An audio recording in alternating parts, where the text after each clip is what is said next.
Bora lá, fiel, já chegando porque hoje o Corinthians entra em campo contra o Vitória e é jogo pra mudar o clima do Brasileirão. O Timão precisa vencer pra sair da parte de baixo da tabela e tem desfalques importantes. Quem entra? Quem decide? E já vou cravar aqui o meu palpite de 2-1 pro Corinthians, hein? Quero ver o seu palpite aqui nos comentários abaixo. Deixa o seu like, se inscreve no canal e fica comigo até o final porque tem escalação e análise completa. Bora pro vídeo.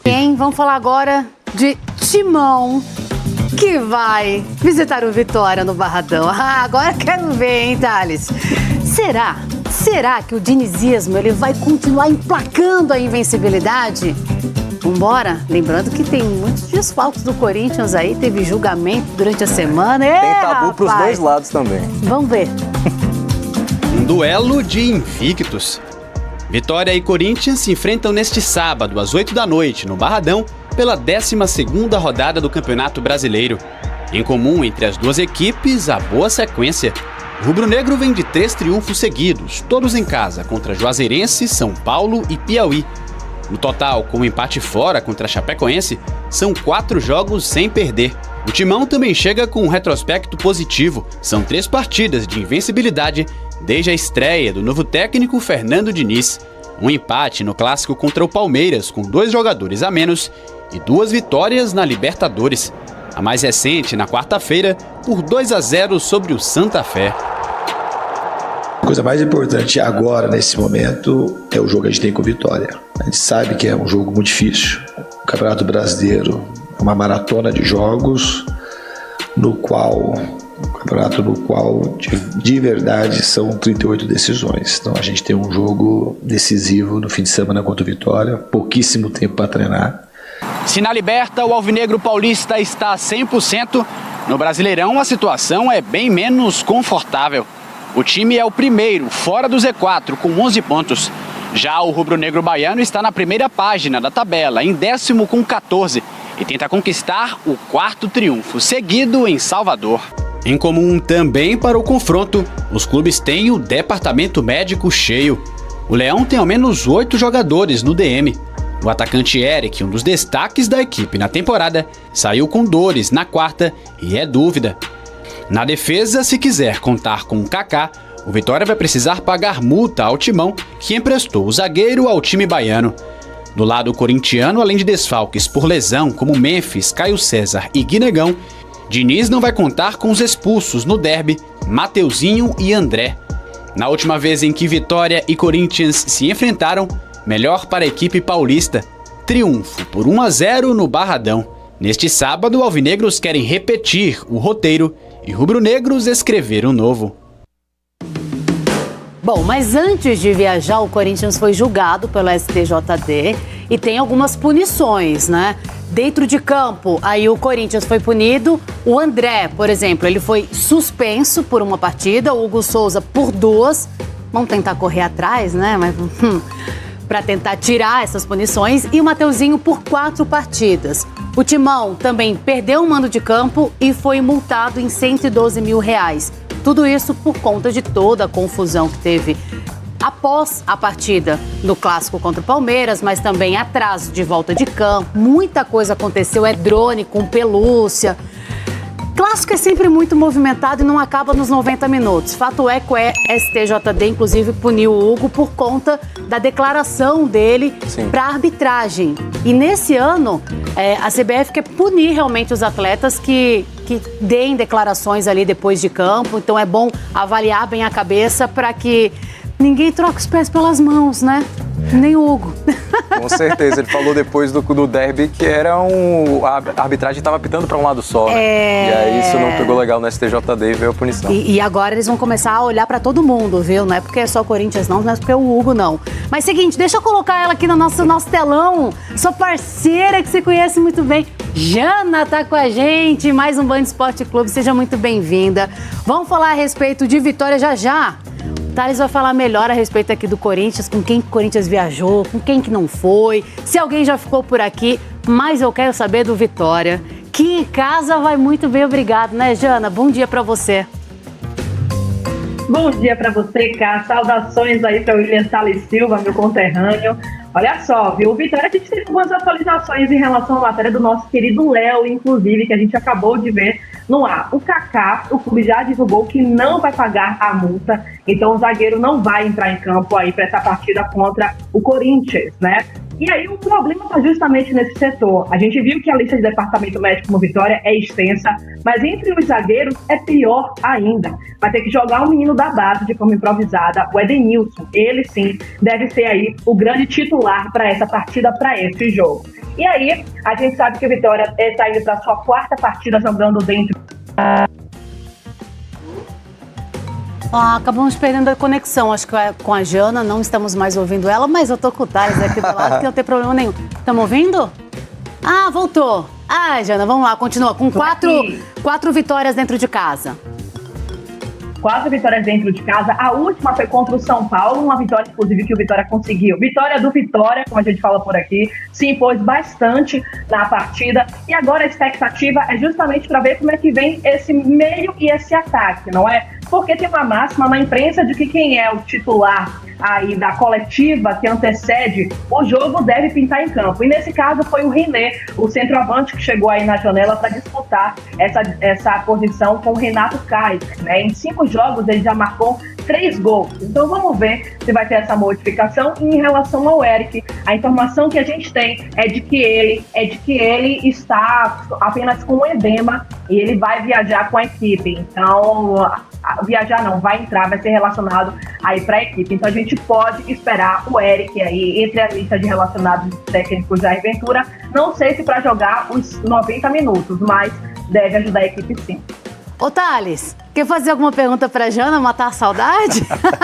Minha grande amiga Janaína Moradino, prazer estar falando com você aqui mais uma vez. Expectativa boa de público para hoje, Jana, depois desse jogo contra o São Paulo, 2-0, e ainda teve olé da torcida rubro-negra, coisa do Campeonato Brasileiro era raro. A gente vê o Vitória fazer olé no Barradão, mas ganhou bem do São Paulo, e eu imagino que o Barradão vai ferver hoje, hein? A última parcial divulgada pelo clube foi de 20 mil check-ins, né? Porque tem muito essa parte do sócio, mas a expectativa é que ultrapasse os 30 mil, que é quase a capacidade máxima do Barradão, e a gente sabe que o Barradão é um caldeirão, né? Sempre falou que é muito similar à Vila Belmiro, a estrutura de que ele é feito. Então, realmente, o adversário sente o peso, sente a vibração da torcida, e por isso tem sido tão importante para o Vitória nessa campanha de Série A, que já é a melhor aí dos últimos anos, né? Está na 10ª posição da tabela e quer continuar aparecendo na parte inicial. Jana, obrigada pelas informações, um ótimo trabalho para você por aí, viu? Vou continuar aqui com o William pra gente falar um pouquinho do Corinthians, vamos ver o que o Corinthians pode aprontar, então, para encarar o Vitória lá no Barradão. Um beijo para você. E aí, Diniz, em 3 jogos, ele utilizou 17 atletas do Corinthians. Vai ter que mexer agora de qualquer jeito para jogar longe de casa. O que vai fazer Diniz? Quem vai, quem não vai? O Hugo viajou, não viajou, porque teve todas essas suspensões e isso tudo aconteceu no julgamento na sexta-feira. E aí?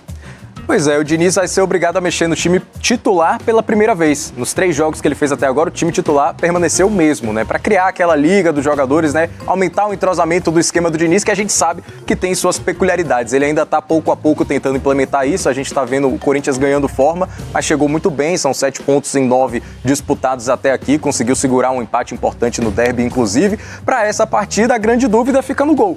Falando de derby, o Hugo Souza foi o grande destaque do Corinthians na partida, né? Fez defesas muito importantes naquele jogo. E se ele não jogar, a tendência é que entre o Cauê. Ele viajou sim para Salvador, é uma opção lá para o técnico Fernando Diniz, mas está no aguardo desse efeito suspensivo, né? E vale a gente falar que a gente precisa de mais celeridade nesse tipo de tomada de decisão. A gente está aqui há poucas horas, às 7 horas da partida, sem saber se um jogador estará disponível dentro da legislação futebolística ou não para a partida. Então, cobrar um pouco mais de celeridade nesse sentido, porque fica complicado até para o próprio treinador imaginar como é que vai ser a escalação dele. Mas o Carrilho também é uma opção ali para entrar no meio-campo, na vaga do André, né, que não está à disposição porque foi expulso por causa de gesto obsceno.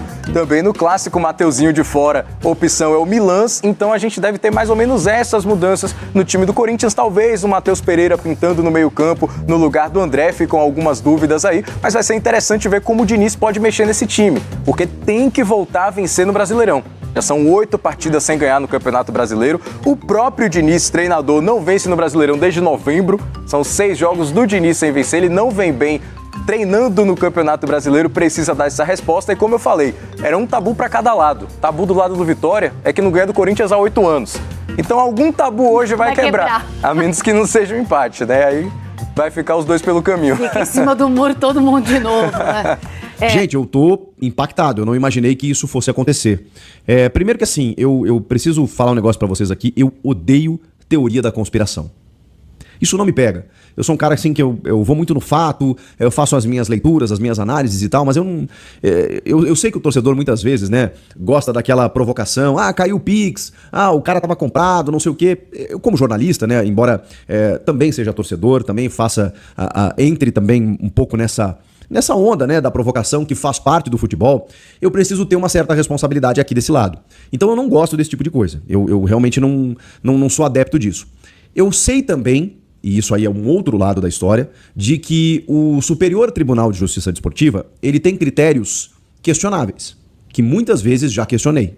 Muitas vezes também sabemos que há, isso infelizmente há, julgamentos políticos e não necessariamente técnicos, tá bom? Dito isso, eu fiquei realmente impressionado com a punição que aconteceu com alguns envolvidos depois do derby do último final de semana. Não estou dizendo aqui que tem má fé, não estou dizendo que teve algo orquestrado, só que é um modus operandi diferente. Eu realmente não estou acostumado com isso, com esse volume de punições e essa rapidez no julgamento e na punição. Isso realmente não é normalmente que acontece. Então eu preciso relatar isso para vocês, tá bom? Vamos lá. O primeiro que tem isso, né? O derby aconteceu no último domingo e o julgamento foi na sexta-feira. E como teve rodada de Comebol, né, no meio da semana, com Sul-Americana e Libertadores, não teve nenhuma outra rodada de Campeonato Brasileiro. Então a última rodada do Campeonato Brasileiro foi justamente quando Palmeiras e Corinthians se enfrentaram na Neoquímica Arena. Antes da próxima rodada, da rodada subsequente, que acontece neste final de semana, já aconteceu o julgamento. Isso não é praxe. Isso não é comum. Normalmente o tribunal se arrasta muitas vezes, tem a denúncia que é oferecida, o julgamento muitas vezes não tem data, demora para acontecer, às vezes ocorrem 2, 3 jogos no meio do caminho e aí depois vem o julgamento e aí como alguns jogos já passaram, você vai entendendo se as punições automáticas, né, as suspensões automáticas já aconteceram e tudo mais. Nesse caso não deu tempo. Não deu tempo do Corinthians entrar em campo de novo e ele já tem uma punição. Eu só tô relatando fatos aqui, tá? Eu sei que eu cubro o Corinthians, eu sei que eu tô mais em cima do Corinthians, mas eu confesso pra vocês e juro pra vocês, eu não tô aqui fazendo juízo de valor, falando que tem conspiração, não tô falando nada disso. Estou relatando apenas fatos. E agora vamos para os fatos dessas punições que envolveram profissionais do Corinthians. O André, que fez aquele gesto obsceno, eu sabia que é um caso de punição por expulsão, enfim, tá lá no CBJD, tá na regra do jogo que ele não pode fazer aquilo. Ele foi expulso no campo. O que ele concede, uma suspensão automática por um jogo. Ok? Só que aí ele foi julgado antes de cumprir essa suspensão automática de um jogo. E ele pegou um jogo de suspensão. Só que, como ele não cumpriu a automática, e existe uma brecha no regulamento que tem a ver exatamente com essa punição automática, que se ele já tiver cumprido, você deduz essa pena dessa suspensão automática, como ele não cumpriu ainda a automática, é provável, o Corinthians vai ter que confirmar isso, que ele cumpra a automática diante do Vitória e pegue mais um jogo de suspensão. Então, o André deve suspender o Corinthians por 2 jogos. Contra o Vitória e na próxima rodada, que é contra o Vasco na Neoquímica Arena. Vamos para as outras punições. O Mateuzinho foi expulso por ter dado um soco no Flaco Lopes, foi expulso no campo. Inclusive o árbitro deu um segundo amarelo, foi chamado ao VAR, viu que era uma agressão, uma conduta violenta, passível de vermelho, foi lá, trocou o cartão. E olha como tem diferença isso, porque aí ele tira o amarelo e dá um vermelho direto. O vermelho direto dá a suspensão automática, como o segundo amarelo também daria. Só que como a infração dele foi mais grave, no julgamento ele foi denunciado num artigo superior, um artigo de 4 a 12 jogos de suspensão. Ele pegou 4 jogos. Só que ele não cumpriu a automática ainda, mas não tem essa brecha que tem no artigo em que o André foi denunciado. Então a tendência é que ele suspenda contra o Vitória mais 3 jogos, tá? Se o Corinthians não conseguir reduzir a pena, cabe recurso, efeito suspensivo, aquela coisa toda. Então, Mateuzinho fora contra o Vitória e mais 3. André deve ficar fora contra o Vitória e contra o Vasco. Hugo Souza, Cara, eu já me manifestei sobre isso. Eu acho que não pode virar zona, né, do jogador chegar no microfone e ficar falando de todo mundo. Eu condeno super isso, sou o cara que mais defende a arbitragem. Agora, dentro do que a gente estabeleceu como convencional no futebol, o Hugo Souza, na minha opinião, não falou nada demais. Nada do que não é dito em todas as entrevistas do Abel Ferreira, do Zubeldia, de qualquer técnico que possa pegar aí. Ok, uns falam mais, outros menos, mas, cara, a gente vê isso o tempo inteiro. A gente vê dirigente, então. Ok, dirigente não entra em campo, mas você vê punição para dirigente? E o Hugo Souza pegou 2 jogos de suspensão por, segundo o artigo que ele foi denunciado, atacar a honra da arbitragem. Quando ele disse, os caras estão apitando só para um lado. Pô, na moral, eu já vi declarações muito mais fortes, mais graves de outros personagens da bola. O João Martins, auxiliar técnico do Palmeiras, chegou a dizer em determinado momento que havia um sistema impedindo o Palmeiras de ser campeão brasileiro. Então, assim, eu já vi coisas muito mais graves. Isso mudou a partir de agora? Tipo assim, a partir de agora, ninguém pode falar sobre arbitragem e a gente vai ter denúncia e julgamento e punição de uma maneira rápida como aconteceu? Ok, aceitamos isso. Então, vou acompanhar isso atentamente para saber se, depois dessa rodada, qualquer jogador, qualquer agente do esporte que reclamar da arbitragem, e não é só atacar a honra, tá? É criticar a arbitragem, como fez o Hugo Souza, de uma maneira até corriqueira, vamos ver se na terça-feira vai ter um julgamento já para suspender o cara para quarta. Porque é o que eu espero. Eu de verdade, gente, eu não tô aqui passando pano defendendo o Hugo Souza. Eu tô entendendo que me parece um pouco exagerado e abre um precedente. Porque você vai ter que manter esse critério. E como a gente sabe que no Brasil é sistemático criticar a arbitragem, o que muitas vezes eu não concordo com o tom e o conteúdo, mas se convencionou. Isso é normal. Ou vai mudar a partir de agora? Então, ok, houve um decreto de moralizar o futebol brasileiro em que ninguém mais pode falar da arbitragem. Beleza? Então fechamos agora. Tá bom. Ninguém pode falar mais nada. E depois dessa punição do Hugo Souza, não teremos mais declarações contrárias à arbitragem. Ou então, vamos suspender todo mundo. Beleza. Vamos ter coerência. É isso que eu vou cobrar a partir de agora. Só que isso impacta diretamente no jogo, né? Porque o André já estava suspenso. O Mateuzinho já estava suspenso. O Hugo Souza viajou para Salvador. E ele tá achando que vai jogar. Mas com o julgamento, o que vai acontecer? Se o Corinthians não conseguir efeito suspensivo, quem joga é o Cauê. Não é o Hugo Souza. Que vai pegar 2 jogos. Vitória e Vasco. Tá? Anota essa. O Breno Bidon foi denunciado também por conta daquela confusão no túnel. Eu realmente não vi o Bidon nas imagens que foram disponibilizadas. Enfim, por ato desleal ou hostil. Ele foi absolvido. Né? As imagens são muito inconclusivas para qualquer coisa ali naquele momento. Mas enfim. O Luiz Fernando, que é preparador de goleiros, por participar do tumulto, foi absolvido também. E o Corinthians, e aí tem um agravante, realmente, porque o Corinthians é o mandante. Então ele é o responsável pela praça do desporto, pela praça do jogo. Ele foi punido de várias maneiras, tá? R$2.000 por atraso no reinício do jogo. Multa de R$10.000 por um drone que mostrou lá um porquinho de pelúcia que desceu lá no gramado e tudo mais. Por uma pipa que também desceu, com uma linha de pipa lá, R$20.000. Desculpa, R$10.000 é pelo drone e pela pipa. R$20.000 pelo tumulto depois do jogo, que não foi protagonizado somente pelo Corinthians, mas, repito, como o Corinthians é o mandante, tem esse agravante. É ele quem arca com ele que preza pela segurança do espetáculo na sua casa. E como teve o tumulto, o Corinthians acaba pagando o pato. E aí tem um agravante muito sério aqui, que é realmente a perda de um mando de campo, de uma partida, por conta de um torcedor que deferiu uma injúria racial contra o goleiro Carlos Miguel. Esse tumulto também, ele ocasiona uma multa de R$80.000, tá? Então 80 mil do tumulto,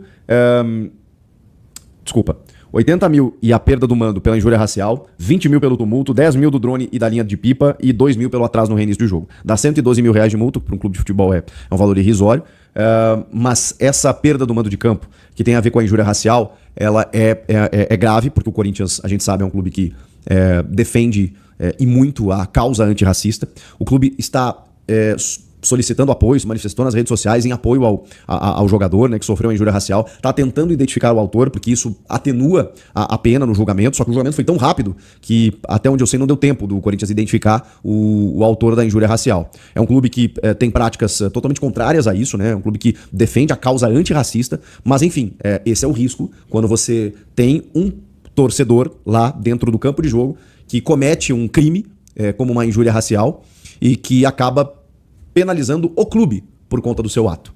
E é por isso que todo mundo em campanhas proclama que se você vê essa situação, você denuncie, você chame a segurança do estádio, o policiamento, para que essa pessoa seja responsabilizada, retirada de onde ela está, para que o clube não sofra consequência. Porque aí você vê, né?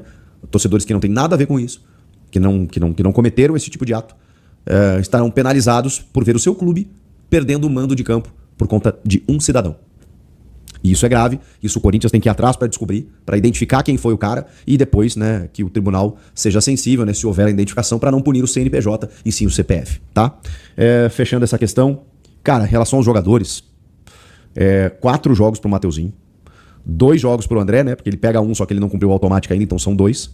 2 jogos pro Hugo Souza, por conceder uma entrevista absolutamente normal, e com isso a gente tem alguns jogos aí do André e do Mateuzinho e o Hugo Souza fora do jogo contra o Vitória, cara. Então vamos lá, vamos tentar projetar esse jogo, essa escalação do Fernando Diniz, que não ia conseguir repetir o time por conta das suspensões já sabidas. E agora perdeu até o goleiro titular, se o Corinthians não conseguir reverter com efeito suspensivo, esperando um novo julgamento, até esse sábado, 8 da noite, diante do Vitória. Cauê no gol, ou Hugo Souza, né, se o Corinthians conseguir. Pedro Milans na direita, Matheus Bidu na esquerda, Gabriel Paulista e Gustavo Henrique os zagueiros. Meio de campo, Ranieri, Matheus Pereira, ou André Carrilho, ou Alan. Apostaria no Matheus Pereira. Pela minha ideia. Não pelo que o Diniz vem fazendo. O Diniz vem colocando o Alan hierarquicamente na frente do Matheus Pereira. Mas eu iria de Matheus Pereira. Então fica essa dúvida do substituto do André. Bidon, Garro, Kaique e Yuri Alberto. Lembrando que o Caio César tá relacionado, então ele tá de volta, pode entrar no segundo tempo, né? Ele se recuperou da sua lesão muscular na coxa direita, e o Fabrício Angileri, que teve um estiramento na coxa esquerda, também foi relacionado para o jogo. Tinha uma ideia de que ele pudesse voltar só na semana que vem, então são 2 reforços que o Diniz vai ter, pelo menos no banco de reservas. Este é o mesmo time que o Diniz vem escalando para o Corinthians tentar buscar esse resultado fora de casa, que seria fundamental. O Corinthians é 16º na tabela, tem 11 pontos ganhos. Se vencer, escala a tabela, porque tem muito time com 13, 14 pontos ali. Seria fundamental uma vitória sobre o Vitória. O Vitória é um dos melhores mandantes do campeonato, então não vai ser fácil. O Corinthians vai ter que superar essas punições do STJD, que vieram de uma forma inesperada, antecipada e pesada, para poder encarar esse desafio pelo Campeonato Brasileiro. O que vocês acham que vai acontecer no jogo? Então, toda a sua torcida é válida. Cada vez mais. Ainda mais hoje.